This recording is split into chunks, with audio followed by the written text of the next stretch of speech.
consellers i també a nivell de l'Estat, relatives a limitar els drets de reunió i de aquí per deixar clar que seguim rebutjant, que continuarem mobilitzats, que aquest és un conflicte real que està instal·lat a la societat i que està instal·lat a les empreses. Aquestes empreses que estan utilitzant de manera despiadada la reforma laboral per acomiadar els treballadors sense escrúpols, per absentisme, amb expedients de regulació, en base a criteris dubtosament objectius. Això no ho permetrem. Aquest conflicte està a les empreses, lluitarem a les empreses perquè no s'apliqui la reforma laboral i lluitarem al carrer per retirar tant aquesta reforma laboral com aquestes retallades de drets socials i per exigir que negocien les alternatives.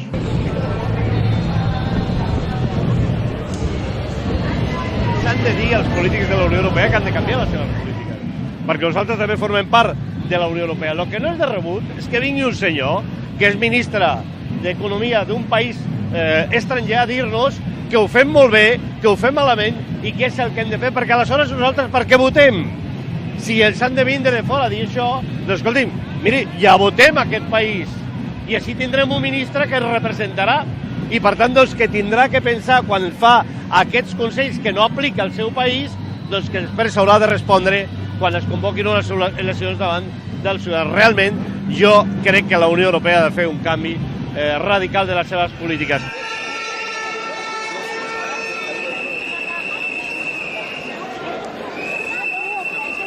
Com fins ara s'havien retallat tant els drets dels treballadors i les treballadores, mai com fins ara s'havien retallat tant els serveis públics, els serveis que té a veure amb l'estat del benestar, amb la igualtat d'oportunitats. I aquesta és una crida, avui la nostra presència és una crida a que hi ha un altre futur possible, un futur que té a veure